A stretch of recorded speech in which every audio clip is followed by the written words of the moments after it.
Hello दोस्तों, कैसे आप लोग। मैं उम्मीद करता हूँ आप अच्छे होंगे और आपका पढ़ाई अच्छा चल रहा होगा।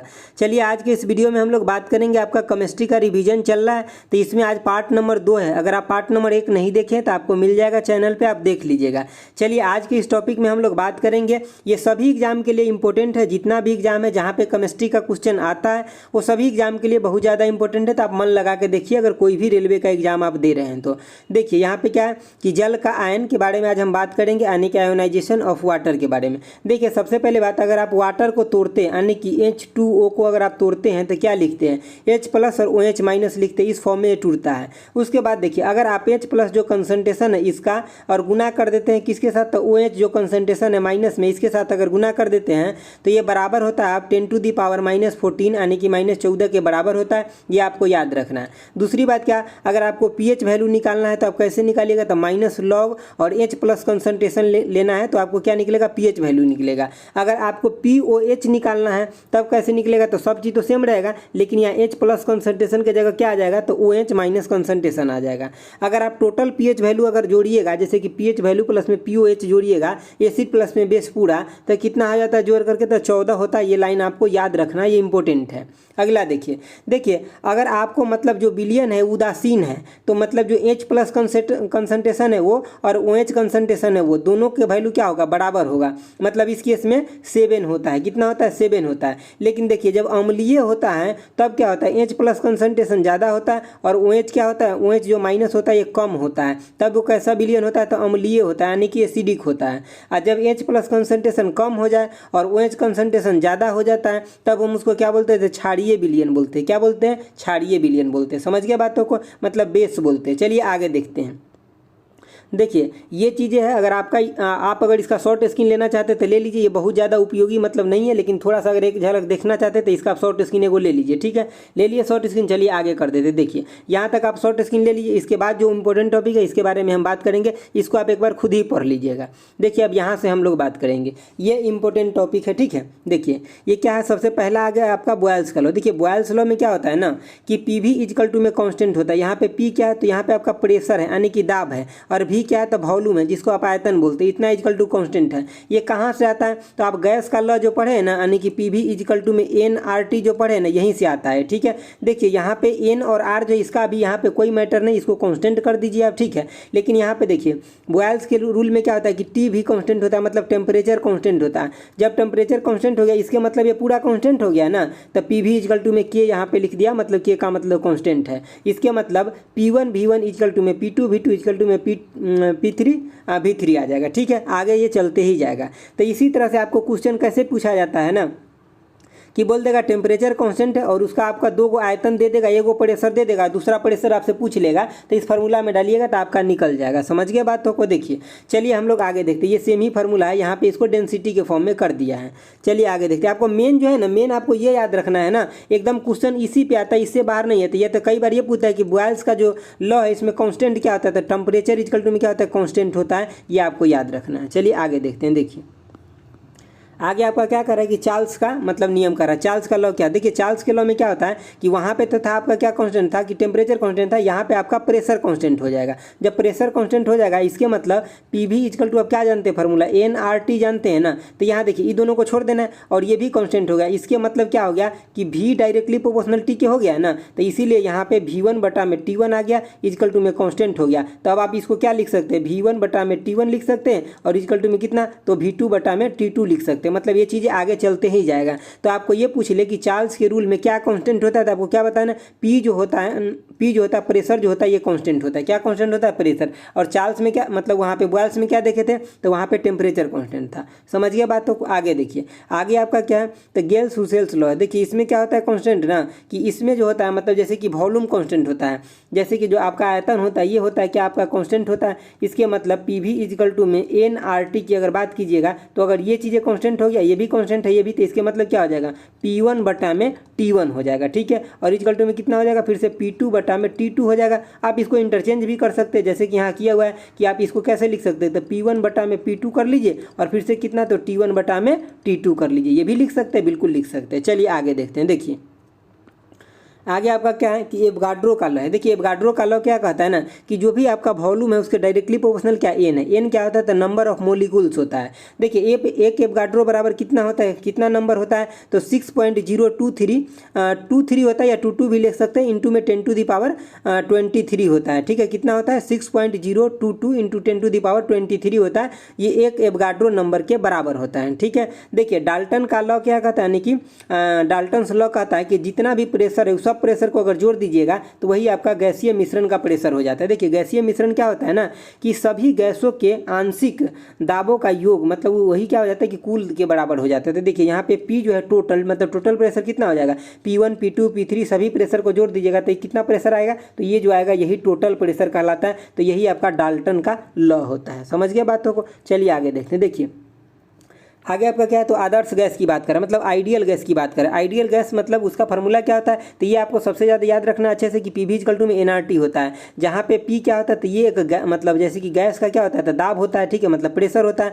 और V क्या होता है तो इसका आयतन होता है। ठीक है, जो भी गैस है उसका आयतन है। उसके बाद N क्या है तो ये हम आपको बता चुके थे, ये मोलों की संख्या है, नंबर ऑफ मोल्स है। उसके बाद R क्या होता है तो ये कॉन्स्टेंट होता है। और यहाँ T क्या होता है टेम्परेचर होता है। कैसा टेम्परेचर तो एब्सोल्यूट टेम्परेचर होता है। तो इसको हम क्या बोलते हैं आदर्श गैस के समीकरण बोलते हैं इसको। समझ गए बातों को। आगे देखिए आपका R का वैल्यू क्या होता है तो 8.314 जूल पर मोल पर केल्विन होता है। क्या होता है जूल पर मोल पर केल्विन होता है। N = अगर 1 कर दीजिएगा तब PV = में क्या हो जाएगा RT के बराबर हो जाएगा। बिल्कुल, अगर 1 मोल के बराबर कर दीजिएगा तब। समझ गए बातों को। चलिए आगे देखिए आगे क्या है आपका, यानी कि ग्राहम्स लॉ ऑफ डिफ्यूजन है। देखिए लॉ ऑफ डिफ्यूजन, इससे क्वेश्चन आता है, कई बार क्वेश्चन आया है, ग्रुप डी में भी आया है और मतलब RRB में मतलब कई बार ये क्वेश्चन आया हुआ है। ठीक है, तो आपको अच्छे से ये देख लेना है। देखिए R1 क्या है कि पहली गैस का विसरण है। विसरण का मतलब क्या है, जो कितना जल्दी मतलब वो फैल सकता है। जैसे कि आप परफ्यूम मारते हैं अपने रूम में तब पड़ोसी के रूम में भी चला जाता है ना, तो क्या है उसका विसरण ज़्यादा है।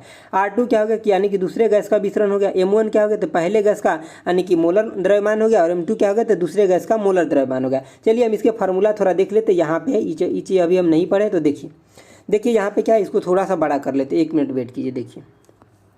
देखिए ये फार्मूला आपको बहुत अच्छे से हर हालात में याद रखना, यहाँ से क्वेश्चन आता ही आता है। ये पहला क्या था, मतलब पहला गैस का मतलब क्या था कि प्रसारण था, दूसरा गैस का प्रसारण था। ये मास था आपका दूसरा गैस का और ये पहला गैस का मास था। तो यहाँ पे देखिए ये सेम ही चीज़ है नीचे इसको। ठीक है, इसको या तो आपको D के फॉर्म में दे देगा या M के फॉर्म में दे देगा, तभी आपको कोई बात टेंशन लेने की बात नहीं है। ठीक है, तो देखिए सबसे पहले बात है यहाँ पे R1 बटा में R2 जो लिखते हैं, मतलब जो डिफ्यूजन का रेट है ये, तो ये कितने के बराबर होता है। यहाँ पे देखिए ये R2 जो नीचे था आप ऊपर में D2 करना, मतलब क्रॉस मल्टीप्लीकेशन में बराबर होता है। उसके बाद देखिए यहाँ पे क्या हो जाएगा कि D1 हो जाएगा। ये क्या है तो ये मास है आपका। ठीक है, जो पीछे हम आपको बताए हैं द्रव्यमान है वो चीज़ है ये।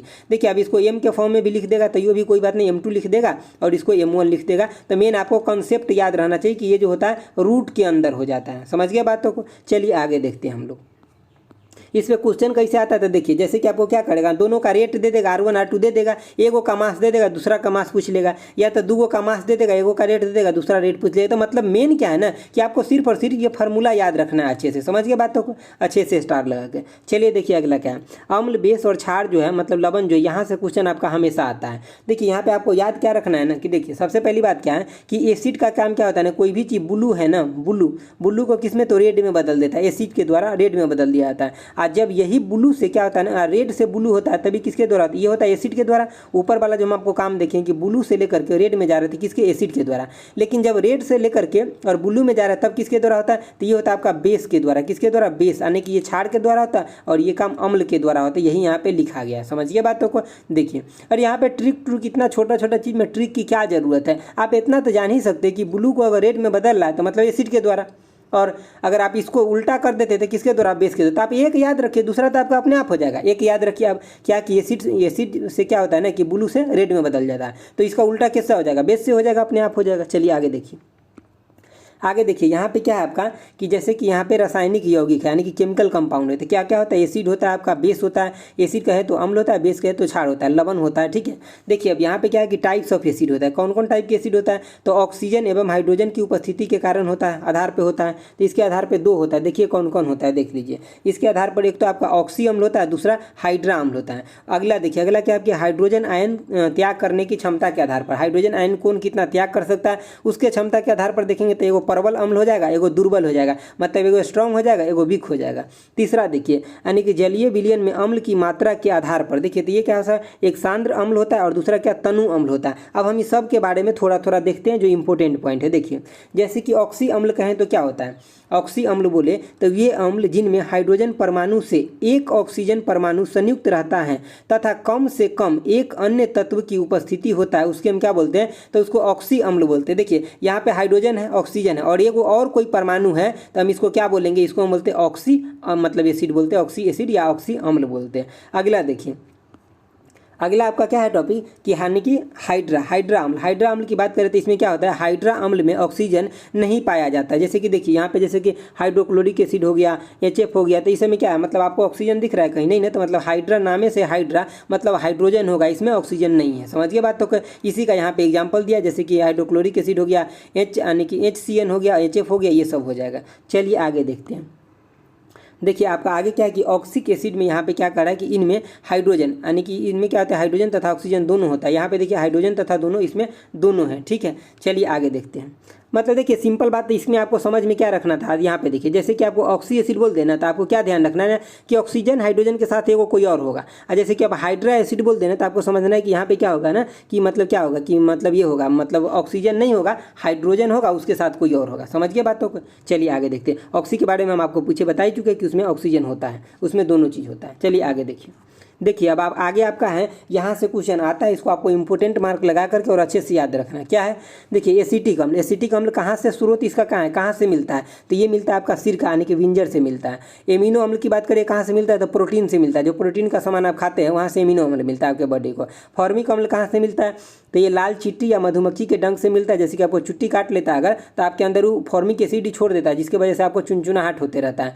ऑक्जेलिक अम्ल क्या होता है, तो ये कहाँ से मिलता है, तो ये टमाटर से मिलता है। हाइड्रोक्लोरिक अम्ल ये मनुष्य के उदर में यानी कि पेट से निकलता है। अगला देखिए जैसे कि यहाँ पे ग्लूमेटिक अम्ल की अगर बात करें तो कहाँ से, गेहूं से मिलता है, गेहूं से इसका स्रोत है। टार्टिक अम्ल की बात करें तो ये यानी कि कहाँ से मिलता है, तो इमली या अंगूर से मिलता है, ठीक है। अगला देखिए मैलिक अम्ल की अगर हम बात करें तो ये कहाँ से, तो कच्चे फल से मिलता है या सेब से मिलता है। अगर हम लैक्टिक अम्ल की बात करें तो ये दूध से मिलता है, आपको अच्छे से पता है। बेंजोइक की अगर बात करें तो ये हरी घास एवं पत्ती आदि से मिलता है, ठीक है। अगर मैं बात करूँ 11 नंबर कार्बोनिक अम्ल की बात करें तो ये कहाँ से मिलता है, तो ये मिलता है सोडा वाटर में मिलता है, ठीक है। कार्बोनिक अम्ल कहाँ मिलता है, सोडा वाटर में। अगर मैं दूसरा बात करूँ 12 नंबर की, यानी कि साइट्रिक अम्ल कहाँ से मिलता है, तो ये नींबू या नारंगी से यानी कि खट्टे फल से मिलता है। देखिए इसमें आपको ध्यान रखना है, कभी कभी कंफ्यूज कर जाते हैं लोग। साइट्रिक अम्ल में कहाँ से मिलता है, तो ये मिलता है खट्टे मतलब फल जो होता है उससे यानी कि नींबू नारंगी से। लेकिन अगर सिट्रिक एसिड की बात करें तो ये सिरका से मिलता है। दोनों में कंफ्यूज नहीं कीजिएगा। चलिए आगे देखते हैं। देखिए आपका आगे ये सब क्वेश्चन पूछा जाता है, बहुत ध्यान से देखिए। जैसे कि देखिए क्षारक का उपयोग या यूज, देखिए तो सबसे पहले बात क्या है, इसका नाम के साथ साथ इसका दूसरा नाम भी आपको याद रखें। जैसे कि यहाँ पे सोडियम हाइड्रोक्साइड की बात कर रहा है तो सोडियम हाइड्रोक्साइड का फार्मूला क्या होता है, तो NaOH होता है इसका फार्मूला। समझिए क्या होता है, NaOH होता है इसका फार्मूला। इसका दूसरा नाम क्या है, तो कास्टिक सोडा बोलते हैं। और इसका यूज कहाँ कहाँ करते हैं, प्रयोग करते हैं, तो साबुन, ठीक है, साबुन बनाने में, कागज बनाने में, ठीक है, अपमार्जक के निर्माण में करते हैं, पेट्रोलियम शोधन में करते हैं, ठीक है, कपड़ा निर्माण में करते हैं, तो ये सब में करते हैं। दूसरा नंबर क्या, देखिए पहला नंबर हो गया। दूसरा नंबर क्या है कि सोडियम हाइड्रोक्साइड यानी कि NaOH, इसका देखिए इसका हाइड्रोक्साइड यानी कि कास्टिक सोडा होता है, ठीक है। इसका यूज कहाँ करते थे, जैसे कि यानी कि चमड़ा उद्योग में करते हैं, अम्लीय मृदा में करते हैं, अम्लीय मृदा जो हो जाता है ना उसमें करते हैं, जल एवं गंदे नाले को मतलब उपचार के लिए करते हैं, ठीक है। और विरंजक चूर्ण में और सीमेंट बनाने में भी इसका यूज करते हैं। प्लास्टर और पेरिस के निर्माण में भी इसका यूज किया जाता है। अगला देखिए मैग्नीशियम हाइड्रोक्साइड की अगर बात करें तो MgOH के होल ट्वाइस हो गया। देखिए इसका यूज हम कहाँ करते हैं, इसको हम और क्या बोलते हैं, मिल्क ऑफ मैग्नीशिया भी बोलते हैं। कई बार ये क्वेश्चन पूछा जाता है ऐसे कि MgOH के होल ट्वाइस को हम क्या बोलते थे, इसको हम क्या बोलते हैं, मिल्क ऑफ मैग्नीशिया के नाम से भी जानते हैं, ठीक है। इसका यूज कहाँ करते हैं, तो इसको हम अपशिष्ट जल के उपचार में करते हैं, ठीक है। और प्रति अम्ल के रूप में भी इसका हम यूज करते हैं। अगला देखिए, अगला क्या है कि कैल्शियम ऑक्साइड यानी कि CaO, ठीक है। इसको क्या बोलते हैं, तब बिना बुझा हुआ चूना बोलते हैं। क्या बोलते हैं, बिना बुझा हुआ चूना बोलते हैं, बिना बुझा हुआ चूना। इसका यूज कहाँ करते हैं,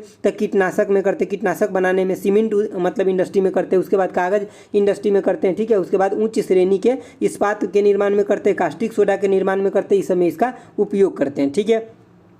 देखिए मैग्नीशियम ऑक्साइड, अगर मैग्नीशियम ऑक्साइड की बात करें तो MgO होता है इसका फार्मूला, ठीक है। फार्मूला भी आपको याद रखना है। इसका यूज हम कहाँ करते थे, इसका मृदा यानी जो मृदा एवं भूमि जो जल होता है ना, भूमि पेयजल होता है, उसके उपचार में करते हैं। जो भी मृदा जल कहें या भूमि पेयजल कहें, मतलब जो अंदर है मिट्टी के अंदर, उसके उपचार में करते हैं। अगर मैं बात करूँ यहाँ पे तो और कहाँ करते थे, जैसे कि विद्युत केबल जो होता है ना, तापरोधी उसको बनाने में, जैसे कि विद्युत केबल जो होता है, जो लाइन वाला तार होता है, उसको तापरोधी बनाने में भी इसका प्रयोग करते हैं, ताकि ज़्यादा से ज़्यादा वो हीट ना करे। पोटेशियम हाइड्रोक्साइड का यूज कहाँ करते हैं, इसका फार्मूला क्या होता है, तो KOH होता है। इसका और नाम क्या है, तो कास्टिक पोटास होता है, ठीक है।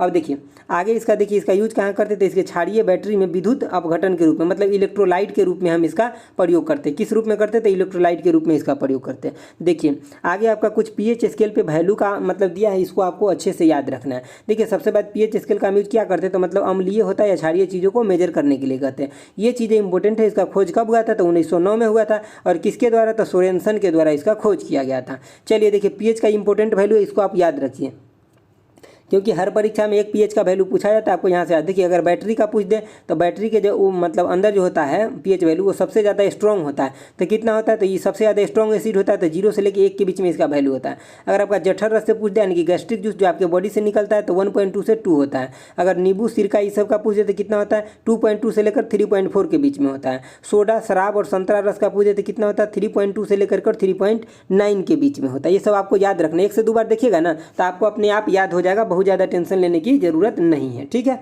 देखिए आगे यहाँ देखिए बियर या टमाटर का पूछे तो 4.4 से लेकर के और 4.6 तक होगा। अगर आपसे ब्लैक कॉफ़ी का पूछे तो कितना होता है, ये सब एसिडिक होता है। कैसा होता है, नेचर में एसिडिक होता है। ब्लैक कॉफ़ी का पूछे तो 4.5 से लेकर के और 5.5 तक होता है। अम्ल वर्षा का पूछे, ये बहुत ज़्यादा इंपॉर्टेंट, मतलब एकदम VBI लगा लीजिए। अम्ल वर्षा का अगर पूछे तो 2.0 से लेकर के और 5.6 तक होता है। देखिए जब भी बारिश होता है ना, और 5.6 से इसका जब कम हो जाता है pH वैल्यू, तब हम उसको एसिड में कंसीडर करते हैं, एसिड रेन में। और जब इससे ज़्यादा रहता है तब हम उसको एसिड रेन में कंसीडर नहीं करते, तब हम उसको सामान्य वर्षा में कंसीडर करते हैं। देखिए जैसे कि आपका सामान्य वर्षा कितना होता है, तो 5.6 से लेकर के और 6 के बीच में जो सामान्य वर्षा होता है उसका pH वैल्यू होता है। अगर मैं दूध की बात करूँ या लार का, तो कितना होता है, 6.6। ये भी क्वेश्चन पूछा गया एग्जाम में, 6.4 से लेकर 6.6 के बीच में होता है। अगर मैं शुद्ध जल की बात करूँ तो कितना होता है, तो 7 होता है। अगर मैं बात करूँ मानव यानी कि यूरिन का बात करूँ अगर, या रक्त का बात, देखिए मानव यूरिन का यहाँ गलत दिया, इसका होता है मतलब 6 से लेकर के और 6.5 के बीच में होता है। समझ रहे हैं, मतलब 6 के आसपास होता है। यहाँ 7.3 दिया, गलत दे दिया है। ये रक्त का होता है, ठीक है, रक्त के लिए सही है, लेकिन मानव यूरिन के लिए सही नहीं है। जो मैं बताया हूँ ये सही है। देखिए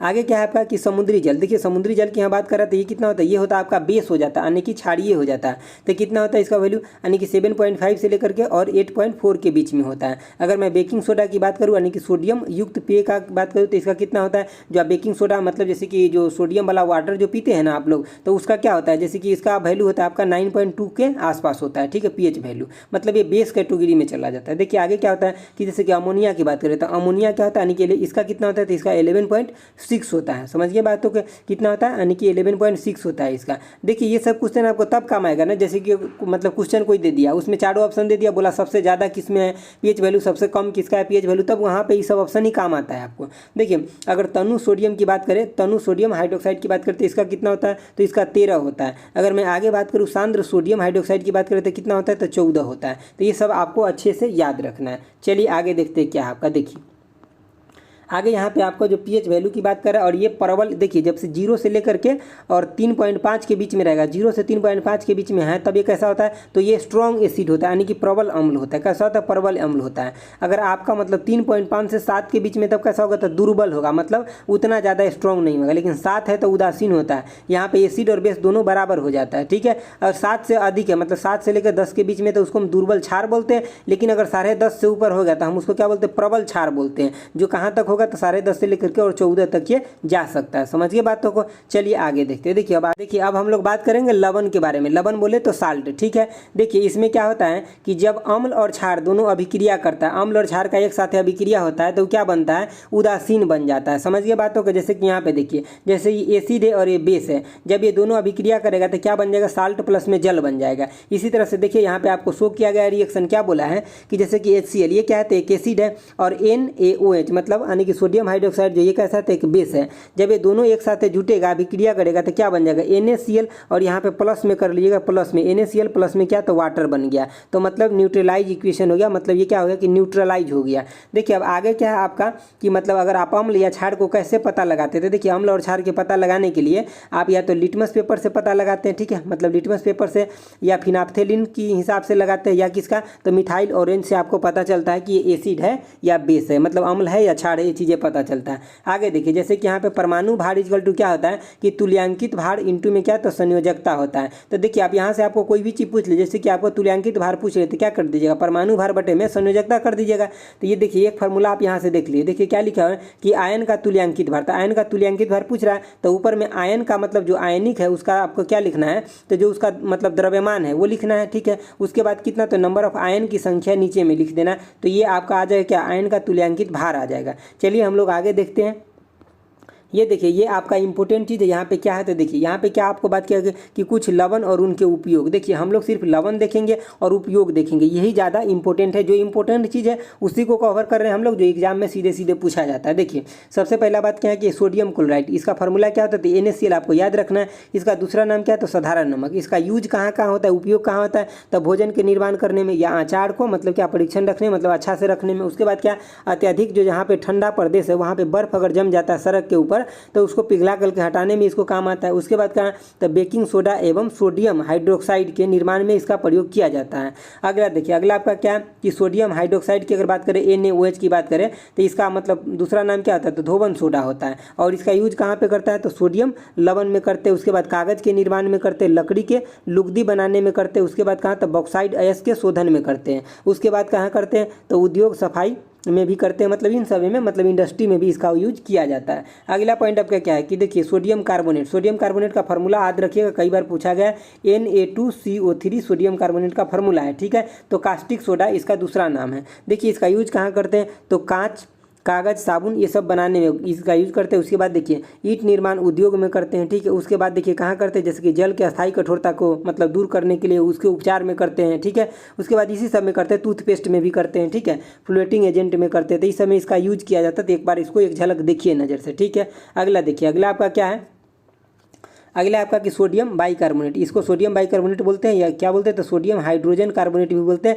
और इसको बाइकार्बोनेट को खाने वाला सोडा भी बोलते हैं, यानी कि बेकिंग सोडा बोलते हैं। इसका फार्मूला क्या होता है, तो NaH और CO3 होता है। ये फार्मूला बहुत ज़्यादा इंपॉर्टेंट है। इसका यूज कहाँ करते हैं, तो सबसे जो इंपॉर्टेंट यूज है ये करते हैं हम अग्निशामक में इसका यूज करते हैं। दूसरा क्या, तो भोजन निर्माण में खमीर अभिक्रिया के लिए करते हैं, यानी कि लिविंग एजेंट के रूप में हम इसका यूज करते हैं। अगला और कहाँ यूज करते हैं इसका, तो ब्रेड हो गया, ठीक है, ब्रेड बनाने में, यादी में इसका यूज करते हैं। जैसे कि भोजन में तले हुए पदार्थ होता है ना, उसमें इसका यूज करते हैं। अगला देखिए, अगला आपका क्या है कि कैल्शियम हाइपोक्लोराइड, कैल्शियम हाइपोक्लोराइड बोले तो Ca, इसका फार्मूला क्या होता है ये आपको याद रखना, CaCl2 होता है, CaCl2 होता है, CaOCl2 होता है। क्या होता है, एक मिनट यहाँ में लिख दे, देखिए CaO और Cl2 होता है। ये होता है फार्मूला, किसका फार्मूला होता है, तो सोडियम हाइपोक्लोराइड का ये फार्मूला होता है, ठीक है। आपको ये याद रखना है। और इसका और नाम क्या है, देखिए ब्लीचिंग पाउडर या विरंजक चूर्ण के नाम से भी ये जाना जाता है। इसका यूज कहाँ पे होता है, तो इसका यूज होता है यानी कि स्विमिंग पूल को साफ करने में इसका यूज किया जाता है, ठीक है। और जो पेयजल होता है उसमें कीटनाशक रोधी के रूप में भी इसका यूज किया जाता है। उसका बाद कागज के, जैसे कि मतलब कागज बनाने में ब्लीचिंग एजेंट के रूप में भी इसका यूज किया जाता है। जैसे कि क्लोरोफ्लोरो जो होता है ना, क्लोरोफ्लोरो होता है, जैसे कि CHCl3 होता है, उसको मतलब उसमें भी यूज इसका किया जाता है, ठीक है। उसके बाद क्या है कि यानी कि चलिए उसके बाद हम लोग अगला देखते हैं। देखिए इसमें जितना कुछ दिया है ना, इसमें एक दो जो ऊपर वाला है ना सबसे ज़्यादा इंपॉर्टेंट है, बाकी इसमें सभी के सभी इंपॉर्टेंट नहीं है, ऐसा बात नहीं है, ठीक है। देखिए जैसे कि जो स्विमिंग पूल इसमें हो गया सबसे ज़्यादा इंपॉर्टेंट हो गया। उसके बाद कीटनाशक रोधी है, इसमें इंपॉर्टेंट हो गया। और उसके बाद कागज यानी कि ब्लीचिंग के रूप में इसका एजेंट के रूप में इसका यूज करते, ये ज़्यादा इंपॉर्टेंट हो गया। समझिए बात। तो अगला देखिए, अगला आपका क्या है कि calcium sulphate hemihydrate, calcium sulphate hemihydrate की अगर बात करें तो CaSO4 और हाफ H2 इसका फार्मूला होता है, ये आपको याद रखना है। और इसका मतलब और क्या नाम है, तो इसका प्लास्टर ऑफ पेरिस भी इसका नाम है, ठीक है। इसका यूज कहाँ करते, तो आपको ये लाइन याद रखना है कि यानी कि टूटी फूटी हड्डियों को जोड़ने में इसका यूज करते, या जब आप घर बनाते हैं तो उसको दीवार को अच्छे से चिकना करने के लिए इसका निर्माण करते हैं, मतलब इससे यूज करते हैं, मतलब उसको चिकना करने के लिए। अगला देखिए, अगला आपका क्या है कि पोटेशियम नाइट्रेट की बात करें तो KNO3 होता है, ठीक है। और इसका यूज भी कहाँ करते थे, इसका भी यूज करते हैं टूटी फूटी हड्डी के और घर यानी कि घर के निर्माण में उसको मतलब सफाई उफाई करने में या मतलब उसको चिकना करने में इसका यूज करते हैं। चलिए आगे देखिए। अब आगे यहाँ से थोड़ा इंपॉर्टेंट टॉपिक है, देखिए इसमें एक्चुअली पीरियोडिक टेबल के बारे में टू द पॉइंट दिया गया, वो आपके एग्जाम में मतलब आने का ज़्यादा चांस बन जाता है। और मैं एक पीरियोडिक टेबल का आपको अलग से भी वीडियो दूंगा जिसमें हम डिटेल बताएंगे आपको। यहाँ पे सिर्फ हम उतना बताएंगे जितना दिया हुआ है इसमें। देखिए डोब्राइनर की बात करें तो इसमें ट्राइड का मतलब रूल दिया था, ठीक है। ट्राइड रूल दिया था डोब्राइनर के द्वारा। ये क्वेश्चन पूछा जाता है कि डोब्राइनर के द्वारा कौन सा रूल दिया गया था, तो ट्राइड का सिद्धांत दिया गया। न्यूलैंड के द्वारा तो ऑक्टेव सिद्धांत दिया गया, ठीक है। मेंडलीव के द्वारा ये बोला गया कि एटॉमिक मास के अकॉर्डिंग ये सजाए थे, एटॉमिक मास के अकॉर्डिंग पीरियोडिक टेबल बनाए थे। लेकिन सबसे लास्ट में जो मोस्ले आए तो एटॉमिक नंबर के अकॉर्डिंग पीरियोडिक टेबल बनाए। देखिए यहाँ पे डोब्राइनर की अगर हम बात करें तो इनका जो ट्रिक सिद्धांत है क्या था कि मतलब जैसे कि देखिए लिथियम और यहाँ पे किसको तो मतलब लिथियम और मतलब कि Li और K को जोड़ दीजिए, जैसे कि पोटेशियम, लिथियम और इसको पोटेशियम ही बोलते हैं ना, 1 मिनट रुक जाइए। हाँ ठीक है पोटेशियम, लिथियम और पोटेशियम को जोड़ दीजिए और बाई 2 से डिवाइड कर दे, क्या आ जाएगा सोडियम आ जाएगा। ये लिथियम पोटेशियम कहाँ से आया तो देखिए जो सबसे ऊपर वाला है लिथियम, जैसे कि आप पहला अल्कली मेटल में देखते हैं ना, पहला आने की आप अगर वर्ग की बात कीजिएगा तो यहाँ पे लिथियम होता है, बीच में आपका सोडियम होता है, उसके बाद क्या होता है तो आपका पोटेशियम होता है, ठीक है। यहाँ पे पोटेशियम क्या होता है, जब ये दोनों को जोड़ दीजिएगा और 2 से भाग दीजिएगा तो बीच वाला आ जाएगा। इनका कहना ये था, समझिए बातों को। उसी तरह से इन्होंने कैल्शियम और बेरियम को जोड़ दिया और 2 से डिवाइड किए तो आपका यहाँ पे मतलब ये आ गया, ठीक है। तो देखिए इसी तरह से इनका आपको इसमें नाम क्या याद क्या रखना है ना कि इन्होंने ट्राइड का सिद्धांत दिया था, बस ये आप एटलीस्ट याद रखिए, ठीक है। अगला देखिए, अगला क्या आपका कि यानी कि यहाँ पे बात करा पीरियोडिक टेबल, किसका पीरियोडिक टेबल था यानी कि न्यूलैंड के पीरियोडिक टेबल की बात में। देखिए आपको यहाँ पे याद क्या रखना है ना कि न्यूलैंड का जो पीरियोडिक टेबल था इसमें मैक्सिमम जो सबसे लास्ट वर्ड था क्या था, मतलब सबसे थोरियम था, ये सबसे लास्ट था, ठीक है। इसके पीरियोडिक टेबल में थोरियम था, वो लास्ट था। और अगला देखिए यहाँ पे क्या बोले थे कि जो सामान्य तत्व होगा कौन होगा, तो पहला के समान होगा 8वां वाला, 8वां के समान होगा 15वां वाला, और 15वां के समान कौन होगा तो 22वां तत्व होगा, 15वां के समान होगा। देखिए अब यहाँ पे क्या आ जाएगा ना आपका मेंडलीव का। देखिए मेंडलीव के पीरियोडिक टेबल में आपको क्या याद रखना है ना, मेनली यही पूछा जाता है कि जो मेंडलीव का पीरियोडिक टेबल किस पे बेस्ड था, तो ये एटॉमिक मास नंबर पे बेस्ड था। किस पे, मास नंबर पे। ये एटॉमिक नंबर पे नहीं था, मास नंबर पे ये बेस्ड था। यही चीज़ें इंपॉर्टेंट होता है इसके पीरियोडिक टेबल में, सबसे ज़्यादा बार क्वेश्चन यही पूछा गया, ठीक है। आगे देखिए, आगे अगर मैं बात करूं तो इसके देखिए आवर्त सारणी की अगर बात करते हैं या तत्वों की संख्या की बात करते हैं, देखिए पहला आवर्त सारणी में 2 को तत्व है जो कि क्या है इसमें तो यानी कि इसमें धातु नहीं है, केवल गैस है। दूसरा में अगर बात करते हैं आवर्त सारणी में तो 8 हुए, तीसरा आवर्त सारणी में कितना है तो 8 हुए। चौथा की अगर बात करें तो 18 को, पाँचवा भी 18 को, और छठा में 32 को, और सातवां में क्या अधूरा है, ये किसका है तो न्यूलैंड सॉरी ये मेंडलीव का है, ठीक है। पीछे मेंडलीव का बात कर रहे थे ना, यहाँ पे देखिए ये मेंडलीव के लिए ये पीरियोडिक टेबल था, उसी का ये मतलब कथन है, ठीक है। अगला देखिए अभी जो पीरियोडिक टेबल चल रहा है ये मोस्ले वाला सबसे मतलब मेनली चलता है, मोस्ले से क्वेश्चन पूछा जाता है। तो देखिए मोस्ले का ये पीरियोडिक टेबल है। चलिए हम इसके बारे में थोड़ा देख लेते हैं जो इंपॉर्टेंट पॉइंट है। देखिए आपका जो यहाँ पे इंपॉर्टेंट पॉइंट है, जैसे कि वर्ग हो गया और ये आपका नाम हो गया। जैसे कि अगर हम वर्ग 1 की बात करते हैं तो क्या होता है, इसमें कौन सा धातु होता है तो इसमें क्षारीय धातु होता है जिसको हम इंग्लिश में अल्कली मेटल बोलते हैं। अगर दूसरा वर्ग की बात करें तो इसको हम क्या बोलते हैं, मतलब 2 भी बोलते हैं, ठीक है। और दूसरा वर्ग के ए है, ठीक है, तो इसको हम क्या बोलते हैं, इसको बोलते हैं हम यानी कि क्षारीय मृदा धातु बोलते हैं, और इसको क्या तो अल्कली अर्थ मेटल बोलते हैं। अगर मैं तीसरा की बात करूँ तो क्या होता है, इसमें बोरोन परिवार आता है, ठीक है। कौन आता है तो इसमें बोरोन परिवार होता है। और चौथा की बात करूँ तो कार्बन परिवार आता है। और पाँचवा की देखिए, पाँचवा जो चला जाएगा ना, जैसे कि यहाँ पे देखिए पहला दूसरा आपको देखिए मैं एक बार पीरियोडिक टेबल दिखा देता हूँ। देखिए पहला और दूसरा तो हो गया, उसके बाद बीच में ना तीसरा से लेकर के और 12 तक, 3 से लेकर के और 12 तक के बीच में ये आ जाता है, दूसरा ग्रुप में आ जाता है, तो ठीक है। तो इसी के लिए इस ग्रुप को अलग पहले कर लिया जाता है। जैसे कि यहाँ पे देखिए ये चीज़ें जो है ना, ये चीज़ें जो होता है ये चीज़ें अलग कर लिया जाता है, ये चीज़ें, और ये बीच में जो आता है ना ये अलग ब्लॉक आ जाता है, समझ गए। इसको हम क्या बोलते हैं ना कि इसको डी ब्लॉक बोलते हैं। कौन सा ब्लॉक बोलते हैं, डी ब्लॉक बोलते हैं, ठीक है। तो इस डी ब्लॉक को अलग से देखते हैं और ये इसको और इसको इसके साथ अलग से देखते हैं। तो यही चीज़ें यहाँ बताया गया है। एक के बाद डायरेक्ट देखिए 1 और 2 ये हो गया आपका 1, ये 2 हो गया। उसके बाद कहाँ आ गए हम लोग 13 पे आ गए। इस बीच में जो 12 है ना इसको हम लोग नीचे देखेंगे। देखिए तो यहाँ पे आपको क्या मिल रहा था, जैसे कि 1 में मिल गया था, ये चीज़ें पूछा जाता है कि वर्ग में पहला वर्ग में कौन सा मतलब मेटल होता है तो अल्कली अर्थ मतलब अल्कली मेटल होता है। और दूसरा में क्या होता है तो अल्कली अर्थ मेटल होता है। और तीसरा में क्या मतलब 13वां में लगाया जाइए तो बोरोन फैमिली हो जाता है। और 14वां में जाइएगा, मतलब अगर 14वां बोले तो वर्ग नंबर कितना हो जाएगा 4 के ए हो जाएगा, मतलब ए का 4 हो जाएगा। तो इसमें कार्बन परिवार होता है। अगर आप 5वां की बात करें यानी कि 15वां की बात करें तो इसमें जहरीली मतलब जो होता है पॉइजनस होता है चीज़ें। देखिए अगर हम बात करें आपको छठा मतलब ए का छठा बात करें या ऐसे मतलब हम वर्ग कितना नंबर हो जाएगा तो 16 नंबर हो जाएगा। तो इसमें क्या होता है तो चैलोजन होता है। और इसमें अगर 17वां की बात करें, 17वां 17वां वर्ग की बात करें तो क्या हो जाता है, हैलोजन हो जाता है। डायरेक्ट आपसे पूछा जाता है कि पीरियोडिक टेबल में 17वां वर्ग में क्या आता है, तो हैलोजन आता है, ये आपको बताना है। 18वां वर्ग की बात करें या 0 वर्ग भी बोलते तो इसमें अक्रिय गैस आता है। अगर मैं B1 की बात करूँ, ठीक है, B1 की बात करें मतलब 11वां हो गया, ठीक है, तो ये कितना होता है, इसमें क्या आता है, तो इसमें मृदा धातु आता है, ठीक है, जैसे कि सॉलिड मटेरियल आता है। अगर यहाँ पे देखिए 2B की अगर बात करूँ मतलब 12वां ग्रुप के मतलब हम 12वां वर्ग की बात कर रहे थे, इसमें क्या आता है, तो उड़नशील धातु आता है, मतलब जो वोलाटाइल मटेरियल होता है जो उड़ जाता है, खुले मतलब वातावरण में रहता है, तो वो आता है। चलिए आगे देखिए, जैसे कि यहाँ पे देखिए पृथ्वी के ऊपर क्या है, सबसे ज़्यादा क्या है, तो नाइट्रोजन है, कितना प्रतिशत, 78% है। उसके बाद ऑक्सीजन की बात करें तो लगभग 21% है। और आपको ये याद रखना है कि आर्गन गैस जो है ना, उत्कृष्ट गैस जो था उसमें सबसे मैक्सिमम कौन है, आर्गन है, तो कितना है, 0.93% होता है आर्गन गैस। समझ गए बातों को। आगे देखिए यहाँ पे आयन विभव का बात हो रहा था। आयन विभव में क्या होता है, सबसे अधिक किसका होता है आयन विभव, तो सबसे अधिक होता है आपका अक्रिय गैस हीलियम का होता है आयन विभव सबसे अधिक, और सबसे कम किसका होता है, तो आयरन का सबसे कम होता है। अगर मैं बात करूँ विद्युत ऋणात्मकता की, तो सबसे ज़्यादा किसका होता है, ये क्वेश्चन पूछा जाता है, इंपॉर्टेंट लगा लीजिए। विद्युत ऋणात्मकता की सबसे ज़्यादा किसका होता है, तो फ्लोरीन का होता है। उसके बाद किसका होता है, तो सीजियम का होता है। सबसे कम होता है सीजियम का, सबसे अधिक होता है आपका मतलब सबसे कम विद्युत ऋणात्मकता किसका होता है, सीजियम का, सबसे अधिक किसका होता है, फ्लोरीन का। इलेक्ट्रॉन बंधुता की अगर बात करें तो सबसे अधिक किसका होता है, मतलब क्लोरीन का होता है, सबसे कम होता है आपका अक्रिय गैस का होता है, ठीक है। चलिए आगे देखिए आपका आगे यहाँ पे क्या कह रहा है कि मनुष्य द्वारा सर्वप्रथम उपयोग किए जाने वाली धातु कौन सा था, तो तांबा था, जो सबसे पहले यूज किया गया। मनुष्य द्वारा सर्वाधिक उपयोग किया जाने वाला धातु कौन सा है, तो लोहा है, जो सबसे ज़्यादा यूज किया जाता है। देखिए तीसरा नंबर पे आपका क्या है कि मानव शरीर में सर्वाधिक मात्रा में पाए जाने वाले धातु कौन सा है, तो कैल्शियम है, ठीक है। अगला देखिए कि भूपर्पट्टी पर धातु क्रम, भूपर्पट्टी पर जो धातु क्रम है, तो मतलब सबसे ज़्यादा कौन सा धातु है, तो सबसे ज़्यादा है आपका मतलब एल्युमिनियम है, उसके बाद आयरन है, उसके बाद कैल्शियम है, तब है आपका सोडियम है, ठीक है। सबसे हल्का धातु की बात करें तो लिथियम हो जाएगा, और सबसे भारी धातु की बात करें तो ऑस्मियम हो जाएगा, ठीक है। सबसे कठोर धातु की बात करें तो कौन हो जाएगा, प्लेटिनम हो जाएगा। और द्रव अवस्था में पाए जाने वाले धातु की बात करें तो कौन हो जाएगा आपका